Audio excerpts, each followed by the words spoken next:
Hello बच्चों, कैसे हैं आप सभी लोग। तो आज हमारा जो है ग्रेविटेशन में जो है न्यूटन्स लॉ ऑफ ग्रेविटेशन पे जो है कुछ न्यूमेरिकल्स हैं और इन न्यूमेरिकल्स को हम करते हैं। ठीक है, सबसे पहले मैं आपके सामने जो है स्क्रीन पे कुछ न्यूमेरिकल पुटअप करूंगा। पहले आप अपने आप से करने की कोशिश करना, देन इसके आंसर को इसमें देख लेना। क्वेश्चन पढ़ रहा हूं। पहला क्वेश्चन जो है आपके सामने इस प्रकार से है, देखिए जो स्क्रीन पे दिख रहा होगा। 4 particles each of mass capital M and equidistant from each other move along a circle of radius capital R under the action of their mutual gravitational attraction. The speed of each particle is, तो आपके पास 4 option हैं, इनमें से कोई एक option जो है आपका क्या है, आंसर है। तो वो आपको बताना है। तो इसका आंसर हम कैसे देंगे तो देख लीजिए। ठीक है, तो आपसे बोल रहा है कि 4 पार्टिकल्स हैं जो कि जो है एक सर्कुलर पाथ में घूम रहे हैं, जिनका मास जो है आपका कितना है, कैपिटल एम है। ठीक है, तो मैं ये 4 पार्टिकल ले रहा हूं, लेकिन वो चारों के चारों पार्टिकल जो है इक्विडिस्टेंस पे है। अगर सर्कुलर पाथ में घूम रहे हैं, अगर मैं ये पार्टिकल यहां ले लूंगा तो इक्विडिस्टेंस पे नहीं हो पाएंगे। ठीक है, तो इसके लिए क्या है, पार्टिकल को जो है क्या करना पड़ेगा, देखो कैसे रहना पड़ेगा। तो सबसे पहले तो क्वेश्चन के अकॉर्डिंग हमें जो है पार्टिकल्स को रखना होगा। तो सबसे पहले हम देखिए पार्टिकल को जो है क्वेश्चन के अकॉर्डिंग रख रहे हैं। यहाँ पे वाला पार्टिकल जो है कैपिटल एम है, और यहाँ पे वाला भी कैपिटल एम है, और ये रेडियस कैपिटल आर है, ये कैपिटल आर है, और ये भी एम है। ठीक है, और इस पॉइंट का नाम मैं ए मान लेता हूँ, इसका नाम बी मान लेता हूँ, और इसका नाम सी, इसका नाम सी मान लेता हूँ, और इसका नाम डी मान लेता हूँ। ठीक है, ये पार्टिकल मूव कर रहा है तो किसी स्पीड से घूम रहा होगा, तो ये ऐसे करके माना कि v स्पीड से जो है घूम रहा है। ठीक है, अब देखते हैं कि देखिए होता क्या है कि जब कोई जैसे जैसे अर्थ है वो सन के चारों ओर जब घूम रहा है, तो उसको घूमने के लिए किसी भी पार्टिकल को अगर किसी सर्किल में घूमना है, तो उसके लिए उसको क्या चाहिए होता है, एक नेसेसरी सेंट्रीपिटल फोर्स प्रोवाइड कर जरूरी होता है। जैसे अर्थ है और ये सन है, तो सन के चारों ओर अर्थ जो है रिवॉल्व कर रही है, तो उसको जो इन दोनों के बीच में जो म्यूचुअल ग्रेविटेशनल इंटरेक्शन है, उसकी वजह से एक नेसेसरी सेंट्रीपिटल फोर्स मिलता है, जिसकी वजह से अर्थ जो है सन के चारों ओर घूमता है। इसी प्रकार से मून जो है अर्थ के चारों ओर घूमता है। तो ये स्पीड हमें जो है फाइंड आउट करनी है। कैसे निकालेंगे, तो सबसे पहले देखते हैं कि इनके बीच में ग्रेविटेशनल इंटरेक्शन क्या है। तो क्वेश्चन ने कहा था इक्विडिस्टेंस पे रखिए, तो हमने ये देखो इक्विडिस्टेंस पे इसको रख दिया है। ठीक है, ये सब वो जो है क्या है, इक्विडिस्टेंस है आपकी, तो ये इक्विडिस्टेंस पे मैंने इसको रख दिया। तो जाहिर सी बात है, अगर ये आर है, ये आर है, तो R square plus R square, देखो ये क्या हो जाएगा, perpendicular square plus base square is equal to hypotenuse square. तो इसकी वैल्यू कितनी हो जाएगी, √2r। In the same manner √2r इसकी भी हो जाएगी, और ये कितना हो जाएगा आपका √2r। ऐसे हमारे पास वैल्यूज आ जाएंगी। तो सबसे पहले देखते हैं कि इस पे फोर्स कौन कौन से पार्टिकल्स लगा रहे हैं। तो ये इस पे फोर्स लगा रहा है, देखो तो कितना हो जाएगा, the force on A by B is equal to कितना हो जाएगा, capital G mass of this, इसका मास पे कितना है, कैपिटल एम है, तो कितना हो जाएगा m into M square upon this square कहने का मतलब √2 का स्क्वायर करेंगे तो 2 हो जाएगा, r का स्क्वायर क्या बचेगा, ये हो जाएगा। तो इसकी जो फोर्स, ग्रेविटेशनल फोर्स हमेशा जो है क्या होता है आपका, अट्रैक्टिव फोर्स होता है। तो ये अपनी ओर खींचेगा, तो ये इसने अपनी ओर खींचा इसको। ठीक है, तो कितना हो जाएगा, the force on A by B. ठीक है, ये आपका आ गया। ठीक है, इसी प्रकार से जो है the force on A by C, तो the force on A by C is equal to कितना हो जाएगा, G M square upon 2r square हो जाएगा बेटा, क्योंकि डिस्टेंस अगेन सेम है तो सेम फोर्स लगेगा। तो कितना हो जाएगा, the force on A by C, ये हो गया। और एक फोर्स जो है इस पे ये वाला पार्टिकल भी लगाएगा, तो वो कितना हो जाएगा, the force on A by क्या हो जाएगा आपका, सॉरी ये डी था, तो पॉइंट डी है बेटा।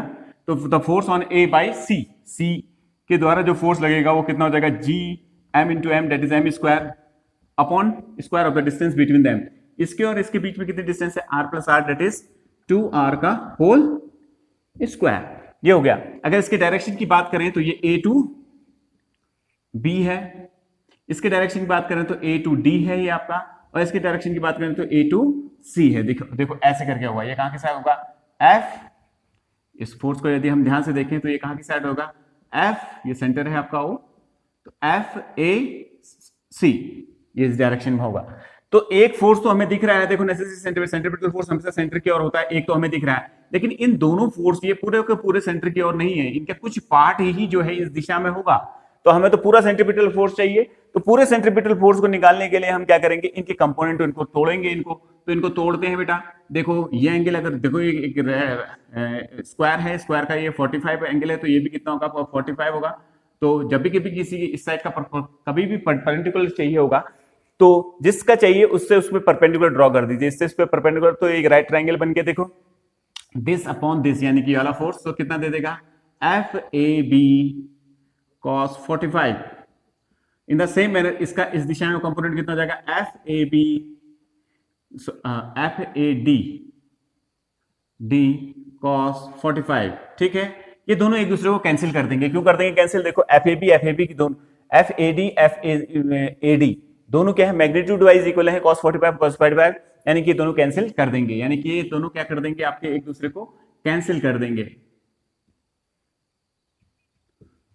तो अब इनका इसका जो है इस दिशा में कंपोनेंट क्या होगा, देखो इस दिशा में जो कंपोनेंट होगा वो कंपोनेंट कितना हो जाएगा एफ ए बी साइन 45, और इसका इस दिशा में कितना होगा आपका एफ ए डी साइन 45।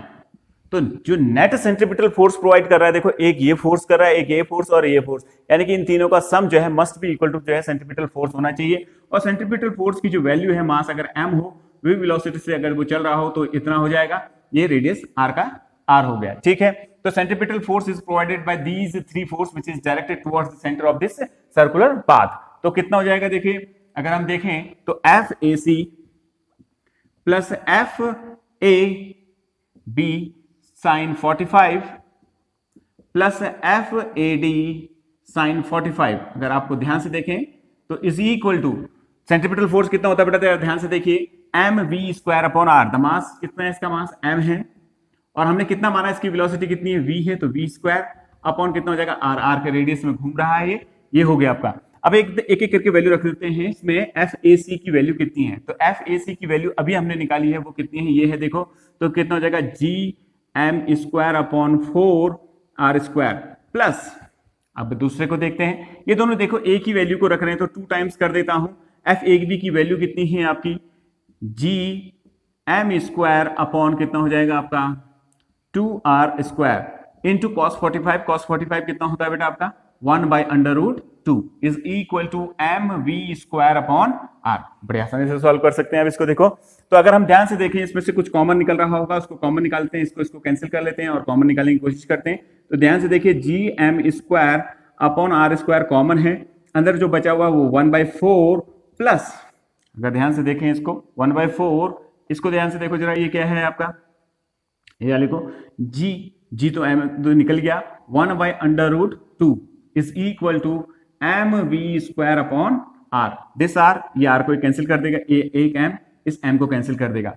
और ध्यान से देखते हैं अब v चाहिए हमें, तो v is equal to under root इसको हम जो है कॉमन निकाल लेते हैं। ठीक है, इसको कॉमन निकालने की कोशिश करते हैं, तो इसको निकालते हैं, देखो जरा क्या हो जाएगा।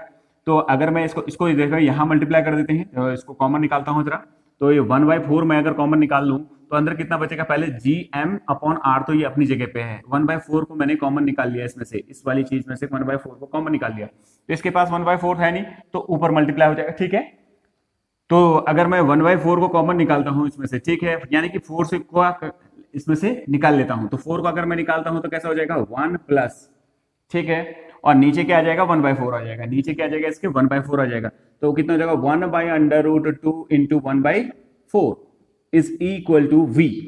ये आ गया आपका, सॉरी v तो मैंने लिखा ही हुआ है, तो ये हमारे पास आ गया। तो अगर इस आंसर को अगर हम ध्यान से 1/4 का अगर रूट लेंगे तो कितना आएगा, देखो जरा, तो कितना हो जाएगा v is equal to 1/2 under root gm upon r, ठीक है, और 1 प्लस, अगर हम ध्यान से देखें इसको, ये 4 है तो 4 को कैसे लिखा जाता है 2 इंटू 2, और 2 इंटू अंडर रूट 2 लिखा जा सकता है। समझ में आ रही बात, तो एक अंडर रूट 2 ऊपर से कैंसिल हो जाएगा, यानी कि 4 को, ये 4 को लिखा हुआ है, ठीक है, तो एक अंडर रूट कैंसिल हो जाएगा, तो बाकी ऊपर क्या बचेगा बेटा, देखो जरा 2 अंडर रूट 2 बचेगा, यानी कि कितना हो जाएगा 2 under root 2 which is your required answer. तो शायद ये आंसर जो है 4 है, तो 4th नंबर का जो है आपका सही ऑप्शन है, तो ये आपका आंसर हो गया। ठीक है, अब हम एक नेक्स्ट क्वेश्चन कर रहे हैं, तो आप देखिए नेक्स्ट क्वेश्चन क्या है। 2 balls each of radius capital R, equal mass and density are placed in contact, उन दोनों को कांटेक्ट में रखा गया है, then the force of gravitation between them is proportional to, तो आपके सामने 4 ऑप्शंस लिखे गए हैं। तो अगर आप ध्यान से देखें इन ऑप्शंस को तो आपको लग रहा होगा कि इसमें आंसर जो है 1/r² होगा, क्योंकि ये इनवर्स स्क्वायर लॉ को फॉलो करता है। तो जनरली बच्चे जो है इसमें जो सबसे मेजर मिस्टेक करता है तो वो क्या कर लेता है, r² को 1/r² को टिक कर लेता है। ठीक है, तो आपके पास जो ऑप्शंस रखे गए हैं वो कुछ इस प्रकार से हैं। देखिए जरा, पहला ऑप्शन जो है 1/r² है, दूसरा जो है आपका ये ए ऑप्शन है, बी आपके पास जो है force is directly proportional to R है। ठीक है, ये पहला ऑप्शन है आपका। तो एफ इज और तीसरा ऑप्शन जो है आपका, तीसरा ऑप्शन जो दे रखा है आपको, F is directly proportional to R to the power 4 and C D जो ऑप्शन आपको प्रोवाइड किया गया है, F is inversely proportional to 1/r, ऐसा कुछ प्रोवाइड किया गया है। और उसने कहा कि दो मासेस हैं, इक्वल हैं और ऐसे करके रखे गए हैं जिनकी डेंसिटीज क्या हैं, इक्वल हैं, इस प्रकार से रखे गए हैं। और दोनों का रेडियस r है तो ये भी हम r मान लेते हैं और ये भी हम क्या मान लेते हैं, r मान लेते हैं। तो दोनों के सेंटर इस प्रकार से रखे गए हैं। तो इनके बीच में ग्रेविटेशनल फोर्स कितना होगा, यदि इसके मास को मैं m कंसीडर कर लूं, इसके मास को m कंसीडर कर लूं, तो जनरली हम इसको टिक कर देते हैं। अभी देखते हैं आंसर क्या आता है। तो देखिए, सबसे जेईई मेन का क्वेश्चन है बेटा ये, और बेसिकली मिस्टेक यही कर बैठता है बच्चा कि वो डायरेक्ट इसको टिक करता है, लेकिन ये आंसर नहीं है, ये रॉन्ग हो जाएगा। तो देखते हैं जरा क्या होता है। पहले सबसे पहले इसके ग्रेविटेशनल इंटरेक्शन को देखते हैं। तो F इज इक्वल टू कितना हो जाएगा, G capital M into capital M that is m² upon 2r का होल स्क्वायर, ये हो गया आपका। तो अगर हम इसको ध्यान से देखें तो ये कितना हो जाएगा, G अपॉन 4r², ऐसा कुछ आएगा। अब ये m जो है, इस m को जरा देखते हैं। तो मास, क्योंकि इक्वल डेंसिटी है तो मास को इन टर्म्स ऑफ डेंसिटी लिखा जाता है। ये स्पेयर्स हैं तो मास इज इक्वल टू कितना होता है, वॉल्यूम इनटू डेंसिटी। ठीक है, डेंसिटी, डी फॉर डेंसिटी। तो वॉल्यूम ऑफ ए स्फीयर कितना होता है, आप सभी लोग जानते हैं, 4/3 πr³ इनटू डेंसिटी। यानी कि इस जगह पे आप क्या लिख सकते हैं, 4/3 πr³ का होल स्क्वायर इनटू डी, ऐसा कुछ लिख सकते हैं।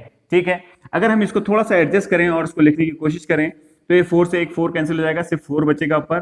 ठीक है, अपॉन 9। ठीक है, ये r² अपनी जगह पे है, g अपनी जगह पे है। ठीक है, और ये π² r⁶ d², देखो दिस कैंसिल हो जाएगा, यहाँ पे r⁴ बचेगा। तो आपको क्या पता चला कि f इज इक्वल टू 4/9, ये आपका आ गया g π²